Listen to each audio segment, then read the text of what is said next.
นี่มาเบิ่งผลงานนี่นี่ปลาที่ตัวมีแต่ปลาดุกไอ้ต่อไอ้เลยพวกนั้นคนแห่งโตกแห่งลิ้นแห่งออกประชาบได้แห้งมาระบายเนาะนี่บ่มาระบายพูดนี่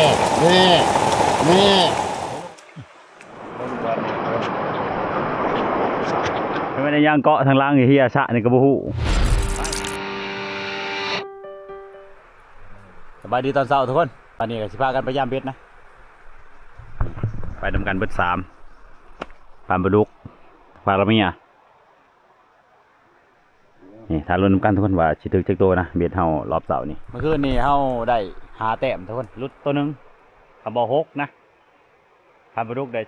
3เบิ่งลังเลเฮาอยู่นี่ลังแรกก็จะถึกแล้วนี่ถึกแล้วปลาปลาดุกกินขาดแล้ววู้นี่จิตเบ้าตัวเจ้ายัง2ตัวได้เมื่อคืนนี่ตัวหนึ่งอยู่นี่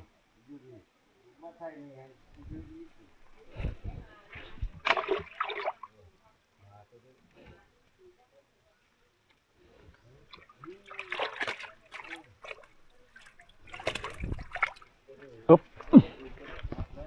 นี่ปรากฏนี่เอาพันปลาดุกเอาเลยเห็นไหมจีเบสเจ้าหันเมื่อเพียน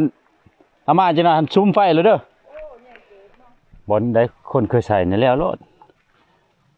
แต่มันไม่มีบอลเสียบบอลใส่ก็ใส่ไปเลยนะตอนเช้านี่เต็มหนึ่งเลยเด้เฮานี่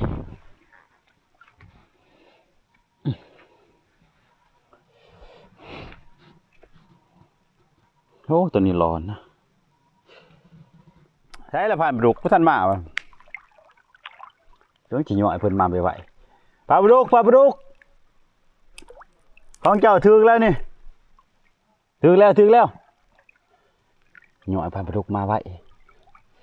มาเบิ้งแล้วถึงแล้วของเจ้านี่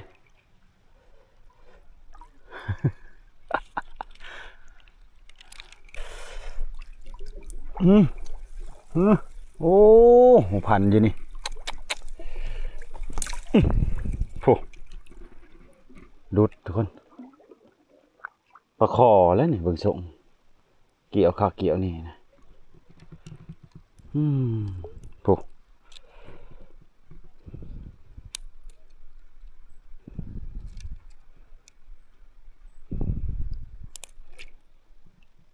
เอา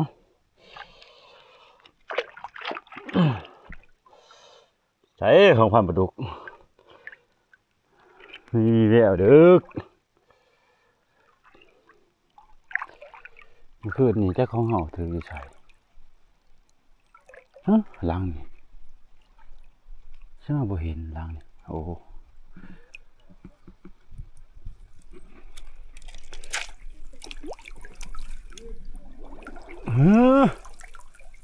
ว่าสิหนักโอ้ยเกาะดิน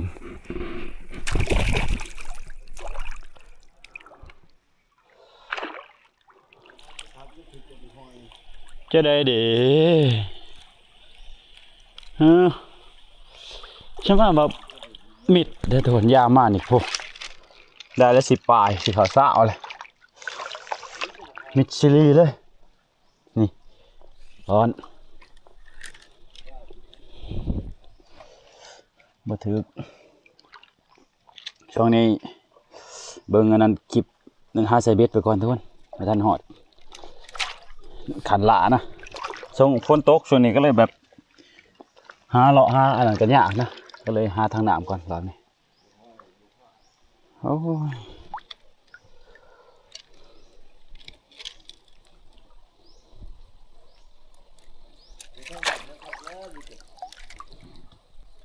แต่เก่าฝนตกสีน้ำขุ่นก็สิถือดีนะ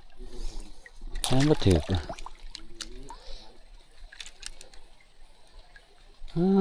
สายมันมีตัวเข่งเลยเมื่อคืนนี้เขาย่ามมาแถวว่างตัวนี้ถือปลาคอตัวนึงตัวรุดนะทุกคน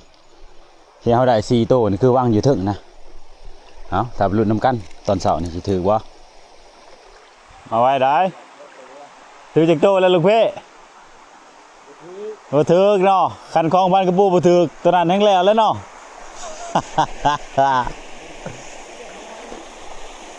เอาโอ้ยที่มันคักเนาะรอบนี้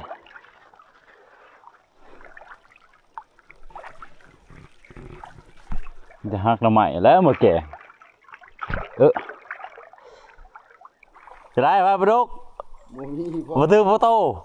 โอ้ยพาปลาดุกถือปลาขาวหน่อยตัวหนึ่งเบิดเลยเนาะขนาดว่าทินแท้ๆเนาะเสร็จแล้วบานเนี่ยเบ็ดพันปลาดุกก็อยู่ระหว่าง70 หลัง70 กว่าหลังเบ็ดเท่าอีกก็50บ่มีผู้ใดพอโตเป้าเมื่อคืนนี้เพิ่นได้3เฮาได้4นะทุกคนอันนั้นรุดตัวหนึ่งถ้าบ่5ถือว่าเฮานี่ได้ตัวหนึงทุกคนตอนเช้าเต็มหนึงนะอยู่บอนพุ่นแหละแต่เฮายาม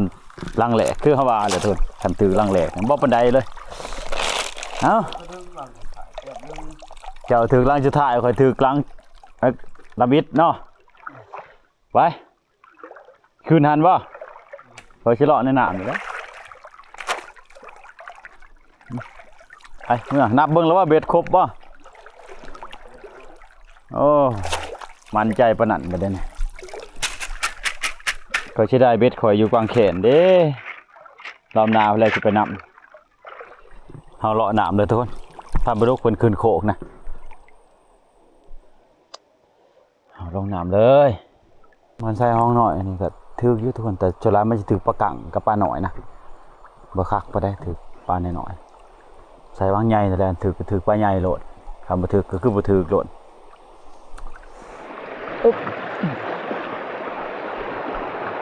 โอ้ย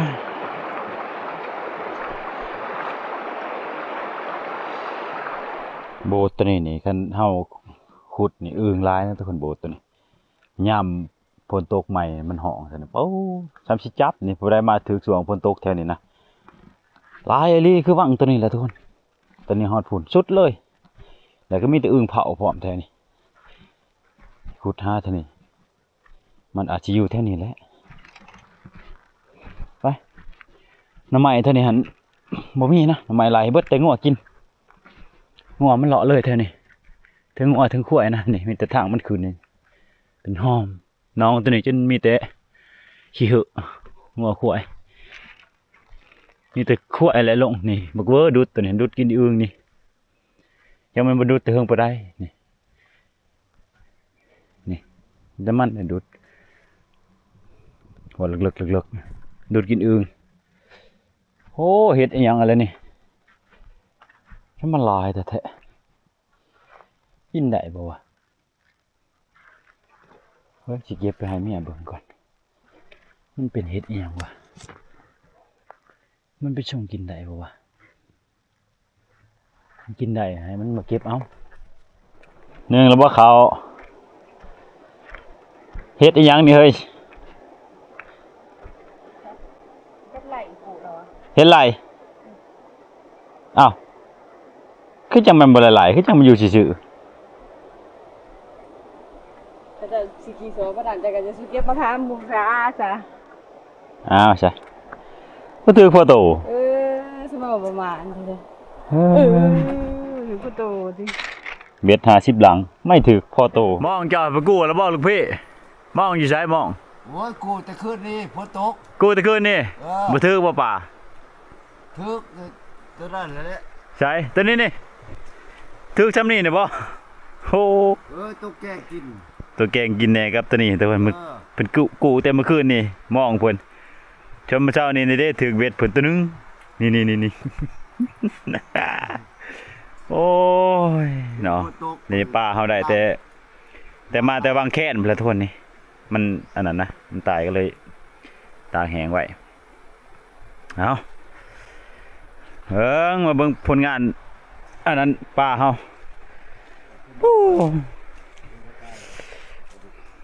ผ่านลูกเพิ่นค้างไว้อยู่นี่นะ มาเบิ่งว่าเขาได้จากโตเมื่อคืนนี่โอ้คนผูกไว้แนวนี้ผ่านปลาดุกไปเดี๋ยวจิเกะให้เบิ่งทุกคนเราได้ลายไปได้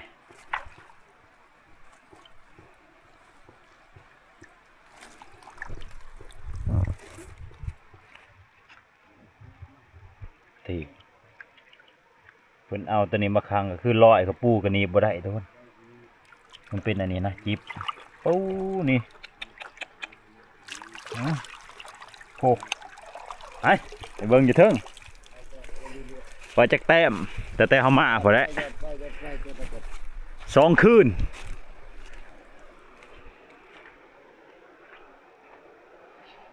นี่ว่า2 คืนเบาหูตาสะอ่อนเขานับแตกโตพันปลาดุกนี่ชิบไปโตปลา2 คืน 2 คืนตอนเช้านี่บ่ถือพ่อโต บ่ ถือปกติตัวหนึ่ง เดี๋ยวมาเบิ่งผลงาน โอ้ นี่นี่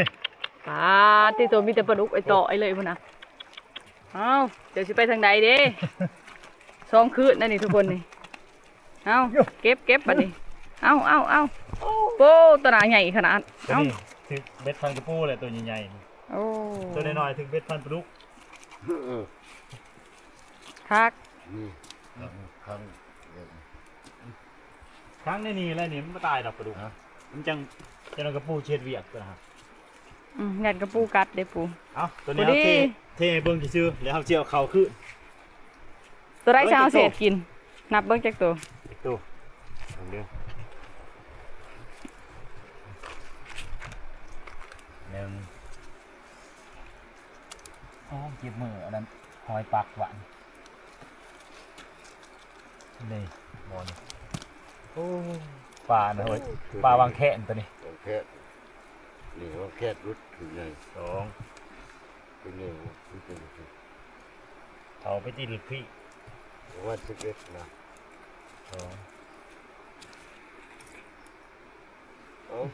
ก็อันนั้นลงดีไปจับได้บ่ก็ลงสะเลย 3เนาะตอนนี้ลงบ่โอ้ยก็ได้บ่ เนาะง่าย คลิปลง เขาว่ามันจะของจะของ3หรอบ่4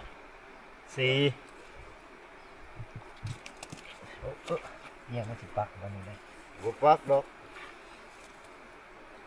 5 6 7เขาคือกันนี่เด้อของมือหักบ่ได้จำ7หรอบ่ 8 ๆแปด กลัว 9 ลง เอาไหมตัวนี้ ทำก็บ่ แต่ เจ็ ถ้า บ มันดื้อเฉพาะพวกมัน10 10 โตแล้ว 2 ตัวนี้แกงกินมันสิตายเลย โอ้ยมันสิตาย 11 โอ้บ่พูดลงมาเลย 12 13 14 15โต ได้15 โตพุ่นน่ะโอ้2 คืนได้15 โตนะ 15โต หาบ่ได้บ่ดุ แกงกินเด้ บ่ พวก บ่ นี้ ว่าคอเด้อแก พอตะนันตาให้ไว้ ตาแห้งไว้มันตายมันบ่แซ่บดอกปู จะได้ลูกพี่มาแต่ขั้วป้าแล้วบ่โอ้เป็นแต่ปลาดุกไอ้ต่อยเนาะไข่เพิ่นและเป็นลูกพี่ ลูก ขนาดว้าวอันเว้าความจริงเนี่ยประมาณ 10%ที่เหลือหันมีแต่จักตัวเจ้า ที่เหลือหั อ่าน ที่เหลือหัน2% คันว่าปลาดุกถึก2โตก็สิอย่าให้มันชนะเขาเด้ห่วยงัวแต่มันว่าจะคล้องมันบ่หมานี่เฮ้ยจะกินเกลืออีกค่ายบักบกออกมาคันจะกินเกลือ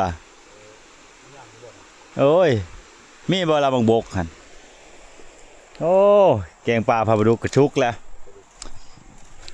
โอ้แต่ปลาดุกนี่นี่เก็บปลาสะพอดีเครื่องมอนึงเลยบ่าวผู้มาแล้วจะได้นายพราน โอ้ไป เราอยู่ทำ ไปลบอยู่ไสเมื่อคืนนี่ผลห้ำ โอ้ยังสิอยู่ฮะ โอ้ เอาไปคนเข้าไปหัวเนี่ยข้าเปียก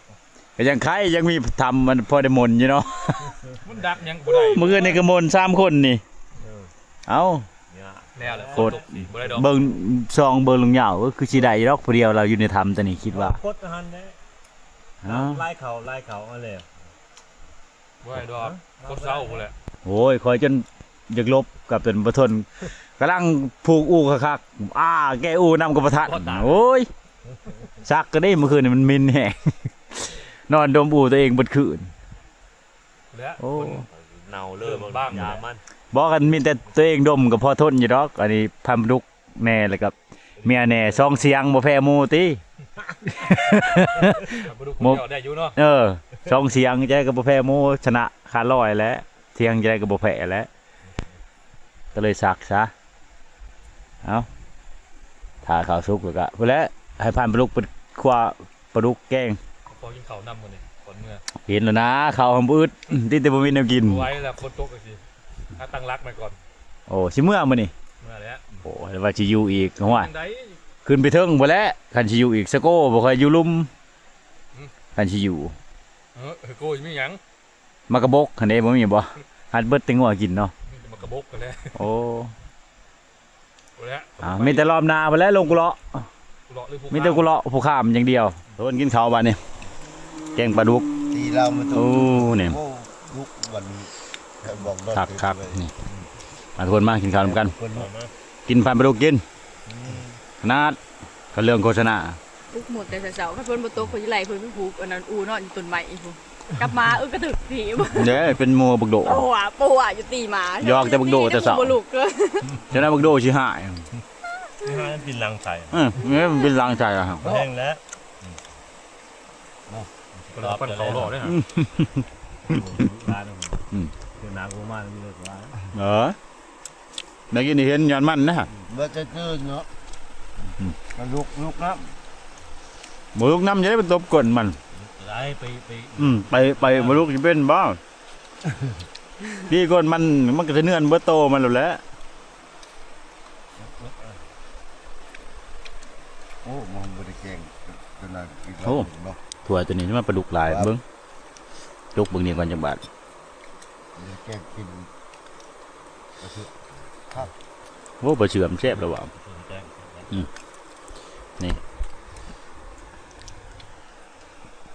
ขันเจียวแกงอะแซ่บมันนะ เขาก็จกเมื่อมึงจ้ะตัวไหนยางถาม แล้วจังแล้ว อย่างไรมันยางก็ได้ปั่นกิน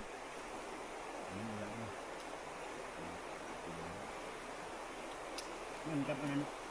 เราให้นาพอคิดกันกับอีได้ฮะข้าวให้มึงดูก่อนไฮไลท์ก็กินบ่เบิดอีก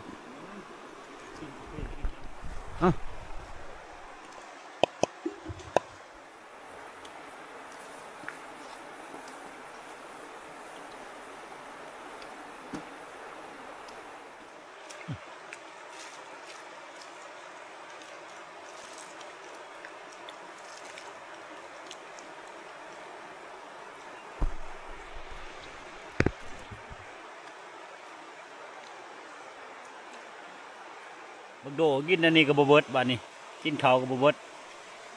ทำเป็นสิกินจนบ่อยากสิพักผ่อนอยู่นี่จักหน่อยโทนจังสิใหญ่ขึ้นไปเทิงนะชวนลุงเหย้ากับอันนั้นบ่าวผู้กับเมื่อนะเพิ่นเมื่อบัดนี้ลุงเหย้าก็เก็บเอาปลาไปกินน้ำทางนะส่วนเฮาก็สิอยู่ต่ออีกคืนหนึงทุกคนพาพันปลาดุกหาใส่เบ็ดรอบนี้ก็คือบ่ได้คืนโคกบ่ได้คืนหยังนะทุกคนคือหาใส่เบ็ดอย่างเดียวหาปลานะให้เพิ่นย่างปลาตัวนี้ให้มันแห้งก่อนจังสิไปจังสิใหญ่นี่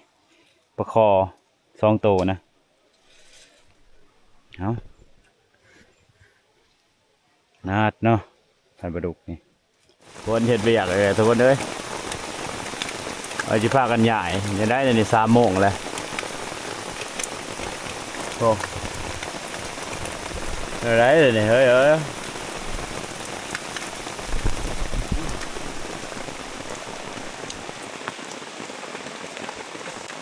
ใหญ่บ่เลยนี่แล้วก็สิได้ใส่บ่เบ็ดแค่นี้ฮะนะ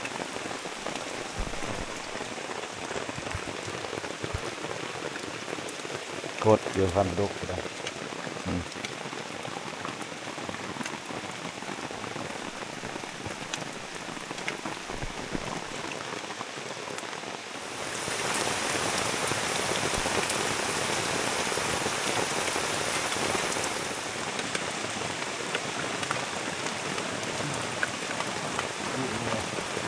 อันนั้นไม่ได้พูดเลยต่างๆที่คิดเลย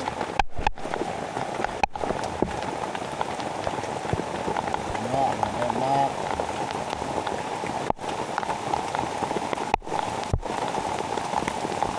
น้อยใช่เห็นบ่จะน้อยก่อนได้เลย คนแห่งโต๊ะแห่งลิ้นแห่งออกไปใช้บ่ได้แห้งมาระบายเนาะ โอ้ยบ้านบ่ดูดิโต๊ะแตกโต๊ะแต่นี่กินอีหยังมา กาแฟ กินกาแฟอะไร กาแฟเนาะ กินกาแฟแล้วก็อูนแล้วก็เอาแล้วก็ยืงท้องโต๊ะใช้เจ้าอีกคนแห่งโต๊ะนี่โอ้แม่ต่อกับพ้นเหงื่อบ่ถอย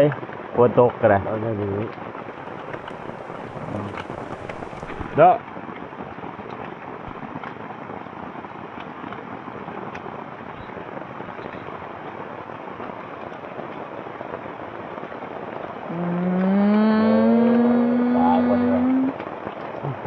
เจ้าสิว่าอีหยังซะนะ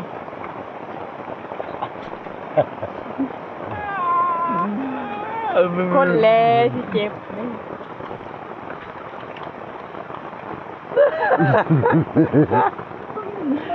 ให้ใจบ่ได้แล้วหัวเดือนเวียกเว้ย ดีจะคนบ้าวะลุกจะรอดนะนี่ว้าน้องเล่นจะสีได้ตลอดเลย ดีไหมล่ะ ไปไปโอ้ย เพ่งอะไรน้อยๆมันอยู่ นี่เดี๋ยวยาในยุ่งใหญ่มัน ลูกตัวเห็นบ่ เจอใหญ่บ่เดี๋ยว ง่ายและเลยง่ายไปครับ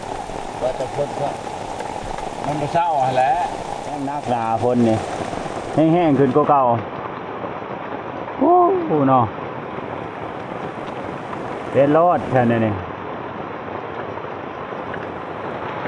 ส้มก็ว่าคนเผากันแนวนี้แหละ โอ้โหเหมือนไงแม่ทุกคนจะจะว่า ใจเย็นๆนี่ คอยแนมเห็นเลยจะเลือดกาย ไปต้องหาด้วยตัวเองผมมากระแทกพอ จะเห็นหูก็ว่าเนี่ยจะกระเทาคือกันจะว่าจะพูด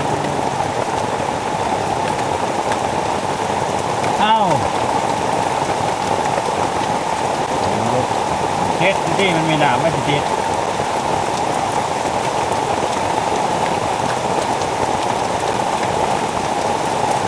จะดูได้แล้วนะ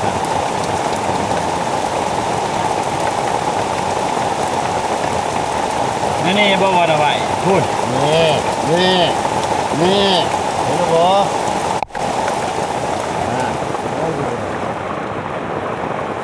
ต้นตกนี่ประมาณ10กว่านาทีนะมาแล้วพวกแป๊บเดียว มาอยู่ ทำคืนทะเลอีก อยู่วันก็แค่ โอ้ คุณก็ฮอดอะไรแบบนั้น น่าจะได้ใช้ว่าเบ็ดแมลงนี่ ได้ได้ ขนาดเนาะ ว่าตลอดตั้งหิ โอ้ยไปแม่ไปเอาป่า ไปมัดบุรี เดี๋ยวหน้ามาไปฮะ ก็มัดบุรีก็ไปเอา โอ้ยผ่าปลาดุกฉันคอยไปเอาปลานี่เจ้าปิ้งปลากินดิเด้อโอ้ทุกคนเดี๋ยวออกไปเอาปลาก่อนปลาแห้งน้อยบลายนี่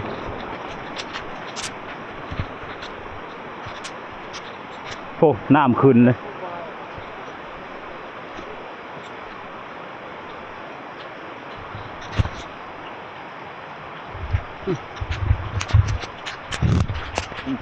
ไป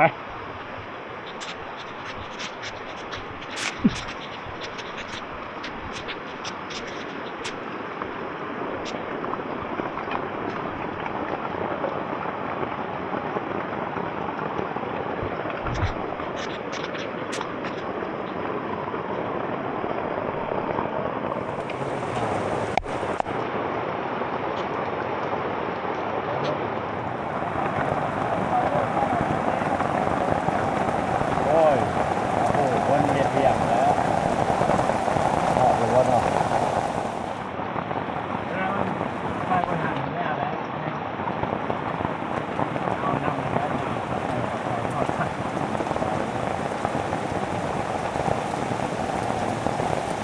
เบิ่งบางคนก็สิว่าเขาเอาตัวนะ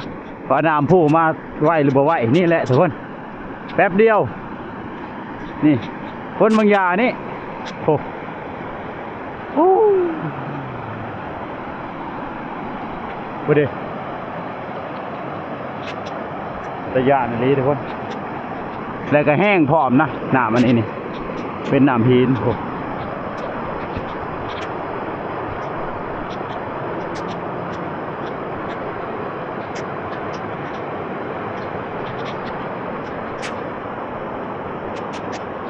โอ้ทุกคน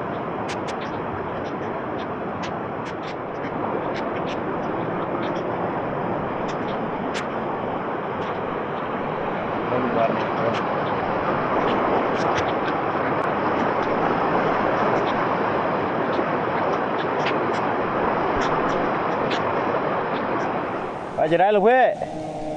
เก็บแล้วหรอวะโอ้พยุงพยาเนี่ยก็ม้วนๆจำลึงพับไปเลยโหลดถือไปเลยไม่ต้องไปใส่กระเป๋าดอกเก็บแล้วมาเหยเก็บเครื่องแล้วมันจะมาพาบกพามาเกลือมกินเฉยโอ้เจ้านี่สุดคู่โคมเฮากันเรียบร้อยเลยทุกคนช็อตเลยไปลงน้ำมันบางแขนมันถ่วมหัวนะด้วยช็อตนี่เฮาบ่ได้ปิดหูตัวนี้นะไปเปิดปลามาเลยน้ำเขาอยู่นี้เปิดบ่ได้แล้วเรียบร้อยตัวนี้มันมาเป็นกันน้ำนะแต่มันสากอันได้สากไปสำรองได้ตัวนี้เขาอยู่หลายคืนนะว่าสามารถสากได้บ่เบิดไปชนมานี่พากันเก็บเครื่องเก็บของสิง่ายได้บ่นี่เขาจะขึ้นไปอยู่เทิงได้บ่นี่ไปอยู่ทำตอนนั้นทุกคนทำตัวมันอยู่ในห้องอะไรในหัวอะไรทุกคนแต่ว่าทำตอนนั้นน้ำบ่หอดนะหอดก็หอดน้อยนึงทุกคนพออยู่ได้อยู่ไปอยู่หันแล้วเบิ่งสถานการณ์ไปกูฝนนี่มาอีกแล้วโอ้มาอีกแล้วโอ้ยเอารถจะพาออก เดี๋ยวลูกพี่แล้วหรอบ่ฝนมาแล้วเนี่ยฮะโอ้ไปโอ้ป้ามาห้องมาแนกแต่กระโปงมาหนึ่ง โอ้ยคนละผ่าเช็ดแบบนี้แม่อยู่ผ่านั่นลูกอยู่ผ่านี่ เราจะโดนน้ำเลยย่างเลยทุกคนบ้านนี้ไปเฮ้ยย่างก่อนแช่แล้วผ่านไปดูไปมาลูกพี่ เครื่องคองเนี่ยเนาะยังไม่ได้ย่างเกาะทางล่างเฮียชะนี่กระบุหูไปยังเป็นเฮียแล้วไปจักฮะไปเขาจะเบิ้งดอกโอ้แต่ละคนเต็มเอากลับไปใกล้เถอะทุกคนอยู่ทั้งหนานี่แหละฝนมาอีกแล้วท่านละหอดที่พักเขาจำมันบาดแดดบานั่นนะก็ขึ้นมาผู้ฝนกระเดกระดอมาลงไปหอดบ้านปุ๊บกระแดดไปจากทีบจากแดนอีกมันตกลี่ได้อยู่ผู้กับอยู่บ้านต่างกันอยู่บ้านเพื่อนเนี่ยไม่ได้ตกไปชูนี่เพราะว่าธรรมชาติมันอันนั้นเด้ทางผู้นี่วงใหม่มันหลายตกดี